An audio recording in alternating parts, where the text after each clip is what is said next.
Good morning. This is Daybreak on Citizen Television. Thank you for staying with us. The hashtag on Twitter is Daybreak. The SMS code is 22422 at Citizen TV Kenya, at Ayub Abdikadir, and at Safin_Acheng. Our focus this morning is on the recent lifting of the 6-year-old logging ban by the president, which has drawn sharp criticism because it is seen as premature and unnecessary by many environmentalists, including those with us in the studio this morning to discuss that further, the consequences of climate change and the investment the government has made in terms of creating awareness amongst the public, and also the call by the head of state for more funding in effect to the climate adaptation mechanisms that are needed across the countries in the world, and also what he says was poorer countries paying for the consequences of the richer countries who are the big polluters through the emission of greenhouse gas. On my far right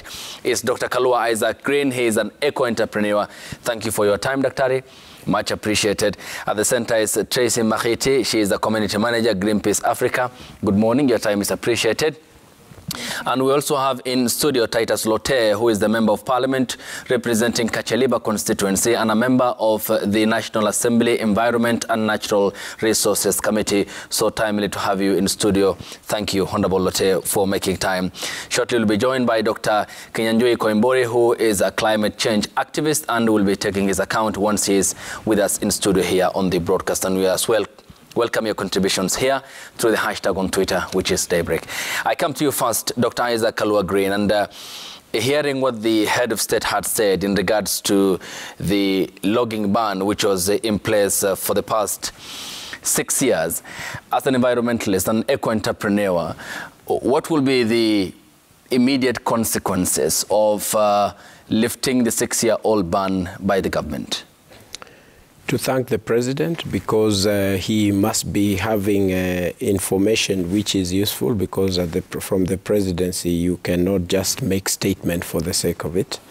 And also to request him to reconsider, because the situation on the ground is slightly different from what may be presented. We need to protect our environment. We need to do much more, depending and particularly based on the recent task force report that was presented to him. Yeah. And therefore we need to rethink, and I suggest, but also I also appreciate that at that level there may be challenges as a leader because interests are pushed from various directions. I believe from my heart that this is not something for him. It must have been some pressure from elsewhere, and that comes with leadership.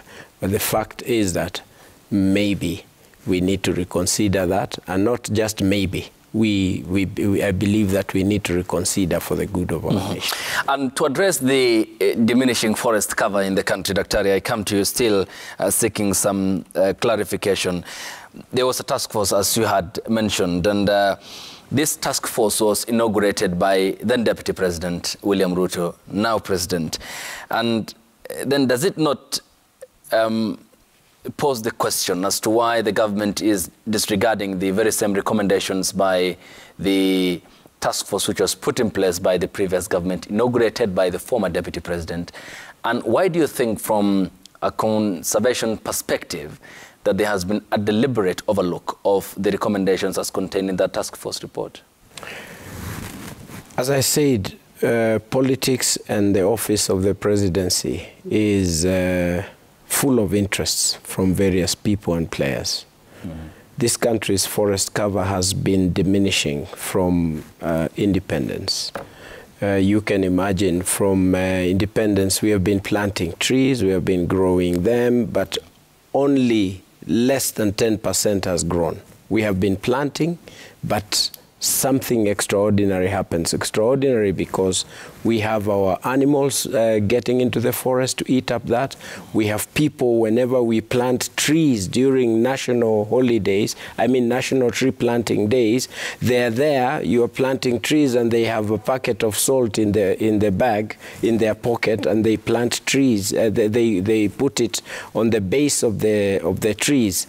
These are findings that we found, and it is part of the task force report.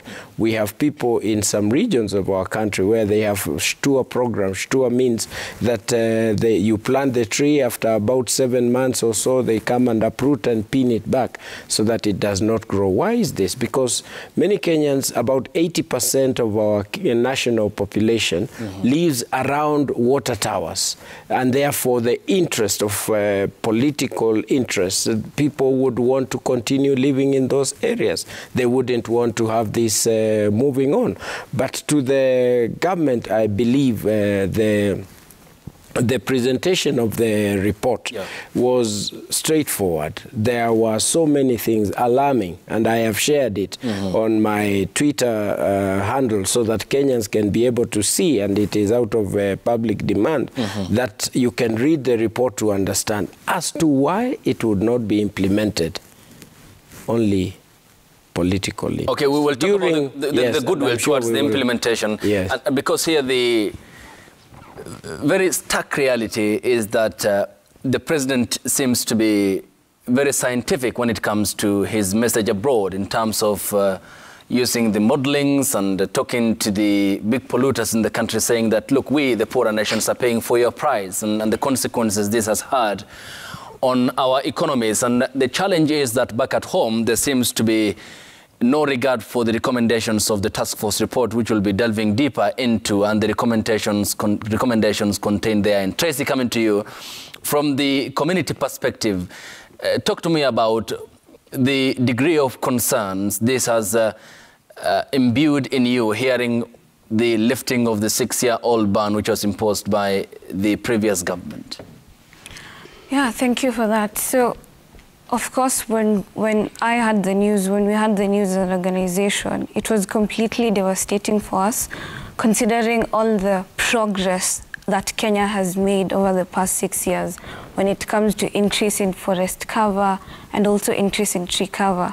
So when we had the news, it was just like, what was the rationale behind this?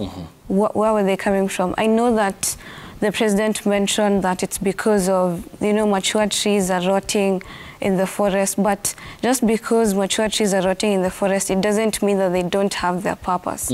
They serve a very important purpose when it comes to nutrient cycling. And the way, the forest works, we cannot replace new trees. We cannot justify the replication of new trees with old mature trees that, have a very important purpose when it comes to the ecology of the forest. It takes generations for a forest to produce what it can, to become what it is.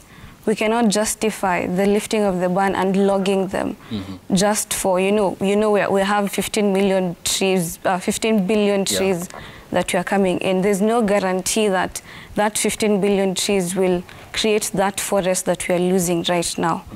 Okay, coming to you, Honorable Lotte, what led or prompted the formation of that task force, which was inaugurated by the former Deputy President, Dr. William Ruto, now President, was the concern of the diminishing forest cover in the country, and the National Assembly at the time, the previous House, pleaded with the national government to suspend logging, which thereafter came into effect, and then this task force coming up with recommendations. But how does this directive forestall or stave off deforestation, wanton destruction of trees, illegal settlement, and further depletion of our forest cover? Thank you, Ayub. Well, I think I would want, first of all, to appreciate my colleagues that are here and for this discussion. And personally, I'll say the President does not act without advisors. And the advice that comes to the President is actually a critical advice. And one of the advice that came to the Deputy President then, on the 24th of February 2018, was to actually form a task force, which was actually managed by Marion Kamau. The task force came with recommendations. And the reason, if we go to the reason why the task force was formed, was because our forests are being depleted. And the depletion was not as a result of community management. It was because of the mismanagement within the Kenya Forest Services. If you look at it properly, the Kenya Forest Services were either abating or they were also part of those that are actually depleting the forest, or they were also accomplices. And if you look at the complete report that was made by Marian Kamau, it recommends that we actually suspend exercising our forest until we are able to put the Kenya Forest Service in order. So one of the reasons was not even because of the depletion of our forests per se, but because of the mismanagement of the Kenya Forest Service and the management they are on. So for me, I'll actually say, let's start from that particular perspective. Are we, after the 6 years, been able to put the Kenya Forest Service into place so that they can be able now to manage our forests better? That is the question. And I think if we are able to answer yes, in an affirmation yes, that we are able to, then I do not find it very bad for the president to have actually listened to the advice and say that now we lift the ban. In any case, in 2020, 2 years after the ban, we saw a lot of agitation for this ban to be lifted. The governor for Nyandarua, then Kimemia, was actually asking the president, then Uhuru Kenyatta, to lift it because a lot of people lost jobs. A lot of resources in terms of financial resources were also lost. And the government then of Uhuru lifted the ban, partially lifted the ban, allowing around 5,000 acres to be exercised. Because our forests, just like human beings, trees mature and trees die. And when the trees are actually maturing, they are taking in carbon dioxide. And if trees rot in the forest, they release the carbon dioxide to the environment. But if the trees are cut in an environmentally friendly way, and then we can be able to have our trees not releasing the carbon dioxide, but also using it to resource this country in terms of financial resource. Okay, coming to Dr. Kinyanjui Kambori, thank you for your time and many thanks for your company here. Good to have you on the show. But Honorable Lote, you have mentioned the Kenya Forest Service, KFS, and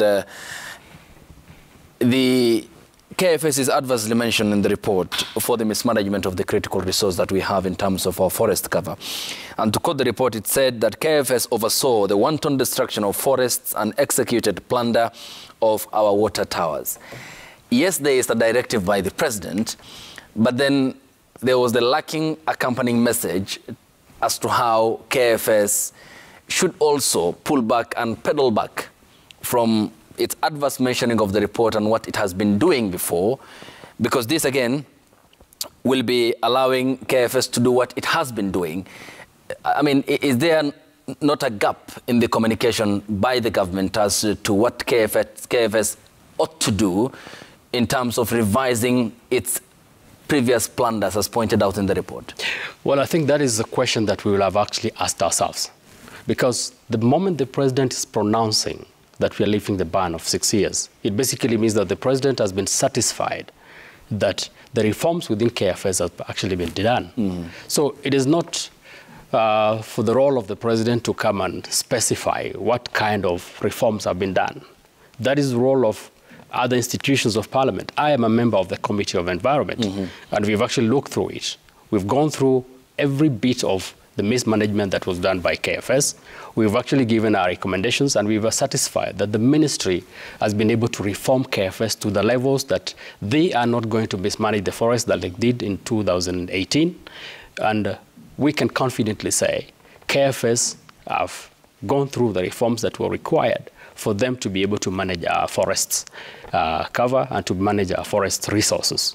We cannot just bury our heads into the sand and say, because we've planted trees, we are not supposed to cut them. In any case, there is no country in the world that does not utilize its natural resources. Kenya must utilize its natural resources, but in a prudent, in an efficient, and in an environmentally friendly way. And this is what we are satisfied as a committee in Parliament. And when the president is advised to lift it, we have advised him based on the recommendations that we've taken care of. From the task force. And we'll talk about it further because, again, the utilization of natural resources does not give the trump card for the wanton destruction of the forests, illegal logging, and also illegal settlement. And further, of course, we'll talk about that in the course of this discussion. Daktari, coming to you, as a climate change activist being present at the COP27 climate conference at the city of Sharm el-Sheikh in Egypt. It happened in Africa. And our head of state, the president, has been vocal amongst the African leaders with the call for more funding for the mitigation of climate change consequences. Again, him making that statement in regards to the lifting of the ban and the directive he issued as the head of state. Do you pick a contrast in what he says abroad and what he says at home? Yeah, first of all, let me say thank you so much for the invite. And going back to that issue of the COP, to say where we are at Sheikh in Egypt, to put it in perspective, Kenya had the largest delegates, second to any other country at that moment. Largest in the continent. The largest delegates that were there at that one time. Not put in mind some of us who are not within the government. So it sent out a strong message that Kenya is actually working towards ensuring that we are working towards loss and damage and issues to do with climate. So this is, the downside is that we had the largest delegate at that point. And when you look at the pronouncement that the president is making at this juncture in terms of lifting of the ban, it sends out a negative message to the world. And what we are calling for as climate activists is if this is not revisited, and maybe the president revisits this ban and actually ensures that it stays in place, then we are calling for all the stakeholders who are looking forward into the Africa Climate Summit, which is supposed to take place sometime at the end of this year, to boycott this summit, because there is no way we can be calling for a summit that is ensuring that we reduce our carbon footprint, that ensures that we work towards reducing or maybe adapting towards loss and damage, and at the same time we are lifting the ban that was set up in 2018. And bringing into perspective, when you look at the laws and maybe the pronouncements that were there before within the climate change bodies like the UNFCCC and even the Bond Challenge, UNFCCC calls for a 10% forest cover as the minimum one. Let's put it in perspective for Kenya.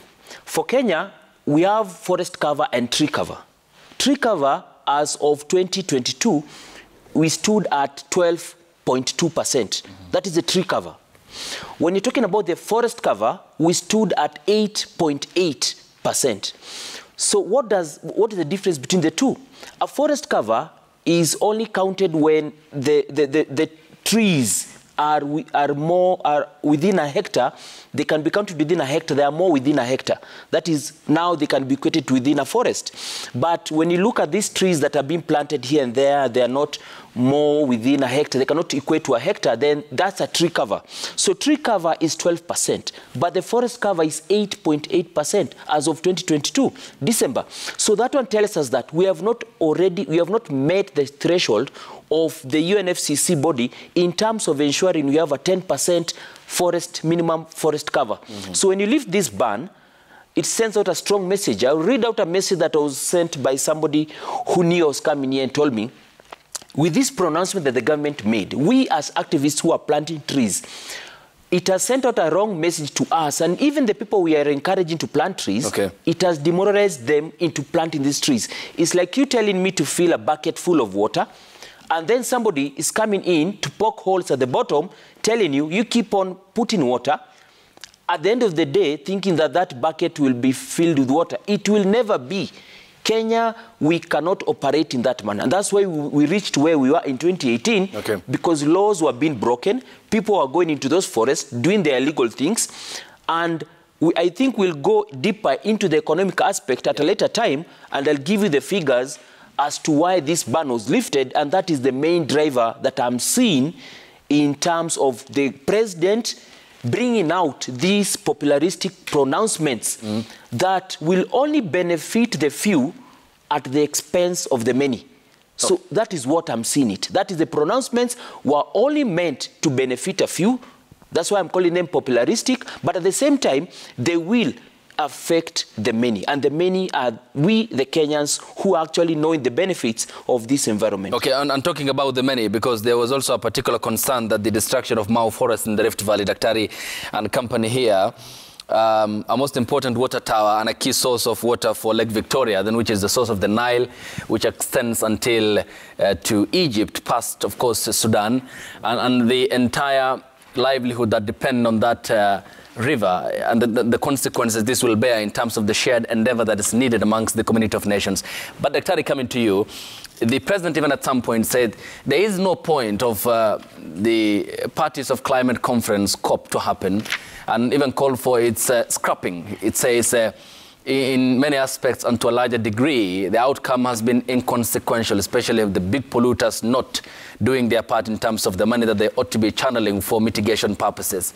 And then back at home, he makes pronouncement that's likely to have an impact on our forest cover, which is already below the target that's needed by the United Nations. I mean, how does the government then bridge these two differences for communication purposes and address a problem that's pertinent, especially for a country like Kenya that is bearing the consequences of climate change? Ayub, allow me to thank you so much for this show.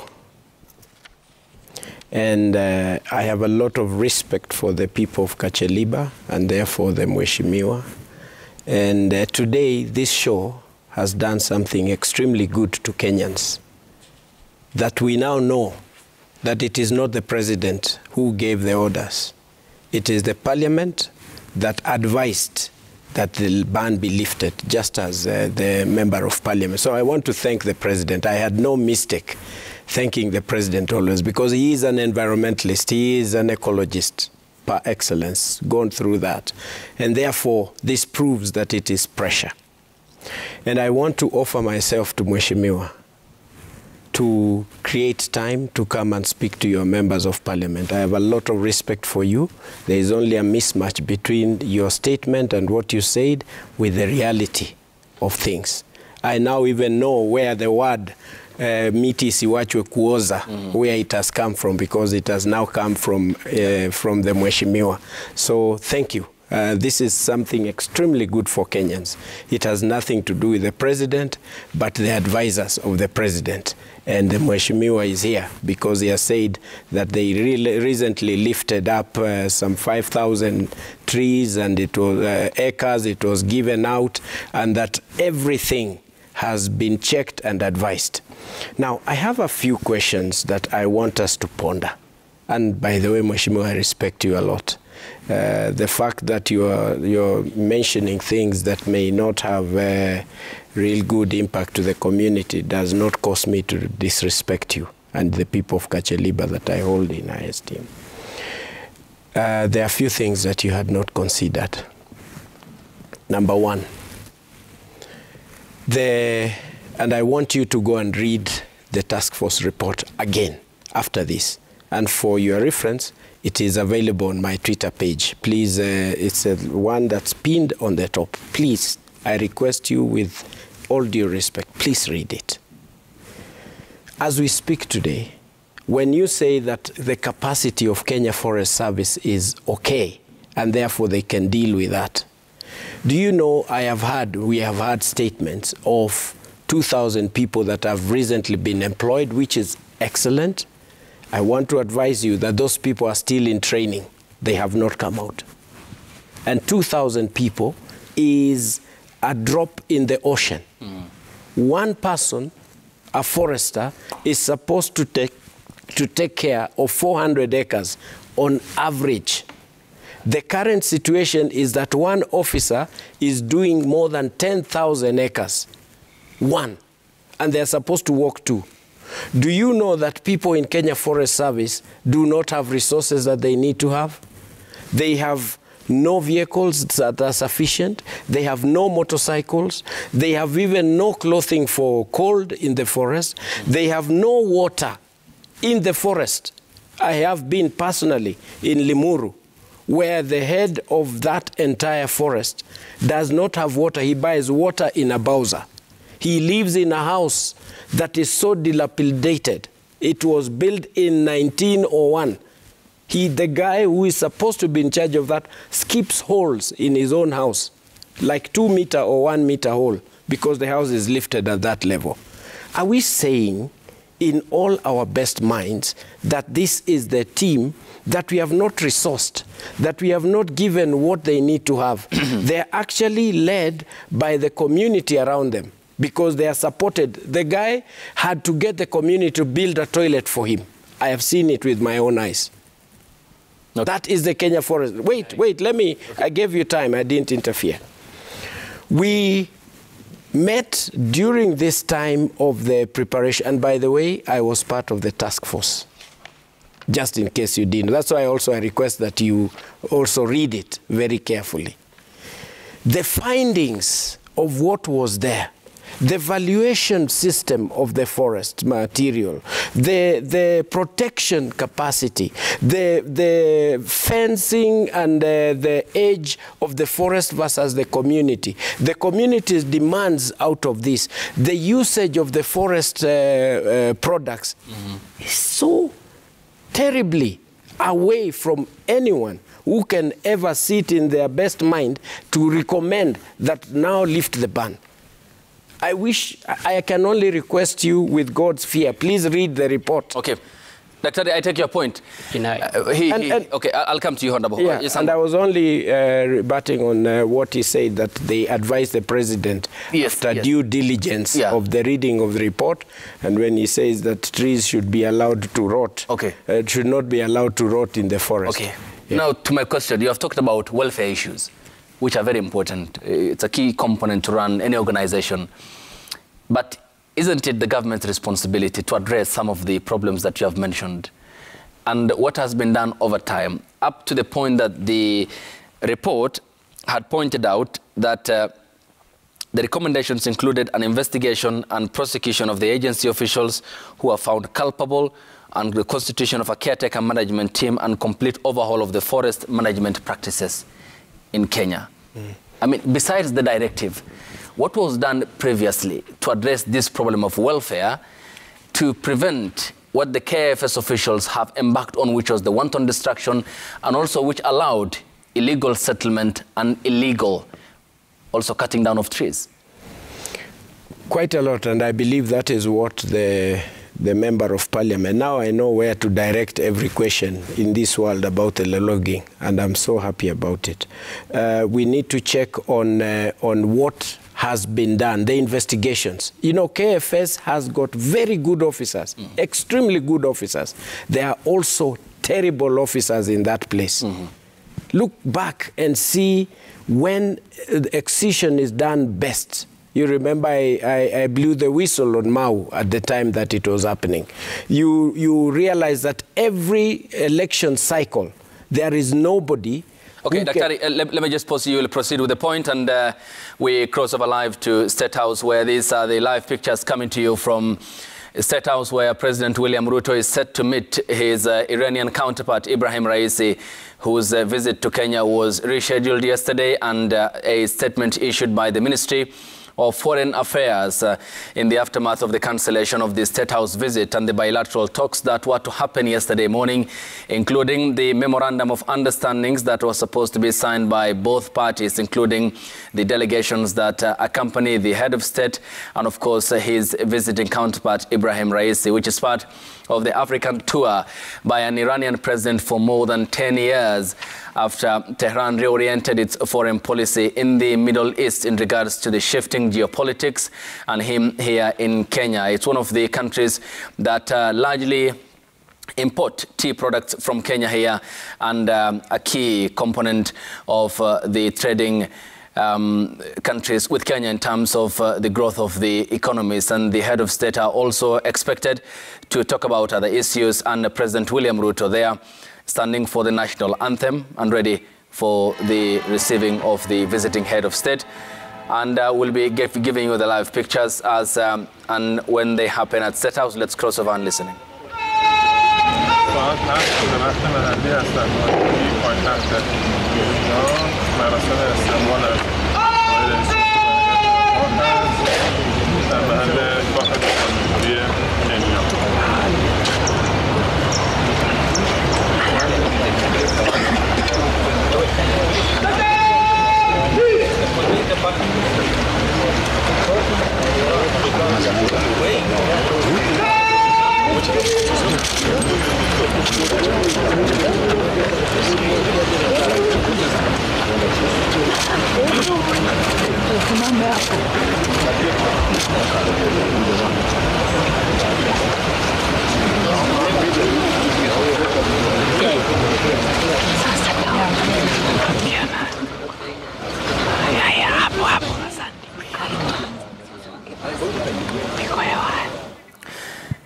And that is President William Ruto getting the salutations as protocol does dictate, and waiting for the arrival of President Ibrahim Raisi, who is in Kenya for a state visit. This was supposed to happen yesterday at State House in Nairobi, but that was cancelled, and the Ministry of Foreign Affairs, thereafter releasing a statement. And you can see behind the head of state there is the Principal Secretary at the Ministry of Foreign Affairs, Dr. Korir Abraham Singoe, and other members of government, including the Prime Cabinet Secretary, Musalia Mudavadi, the Deputy President, Rigathi Gachagua, and the Chief of the Defense Forces, Ogola, with President William Ruto, as they talk about, presumably, about the visit and the head of state engaging there, the PS for Foreign Affairs.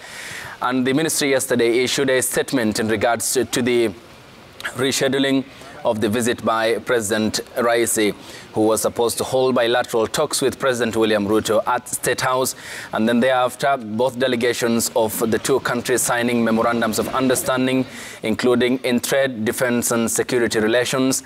And thereafter he was planned yesterday, he still is planned as per the protocol to lay a wreath at the mausoleum of the founding father Jomo Kenyatta in Parliament.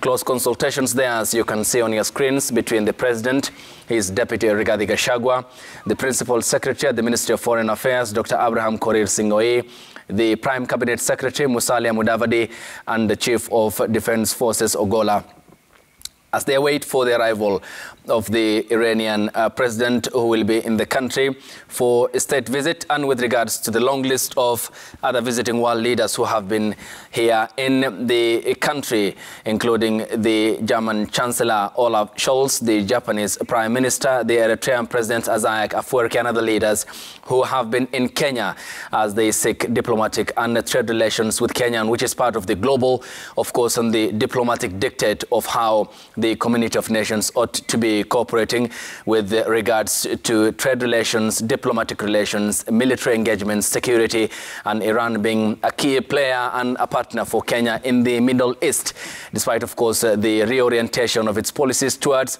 Israel, Saudi Arabia, and the United States of America, and the President of the United States, Biden's renewal of the 2015 nuclear agreement, the sanctions which were imposed by the Trump administration. And here coming a visit by the Iranian president, the first to happen in more than 10 years following the last visit to be made by an Iranian president. President Raisi, who was preceded by his predecessor Hassan Rouhani, who succeeded President Ahmadinejad, never paid a visit to the African continent, and this is largely seen as one that will lead to close cooperation between Tehran and nations in the African continent. We'll be giving you the live pictures once the president of Iran will be at State House and meets the head of state, President William Ruto, after the break here on the broadcast, as we as well continue with our discussion here on the broadcast, which is the ban on logging and the lifting done by the government. And talking to the analysts in the studio when we get back from the break. The hashtag on Twitter is Daybreak. The SMS code is 22422 at Citizen TV Kenya, at Ayub Abdikadir, and at Safin_Acheng. And we will be back with more after the break here on the broadcast station.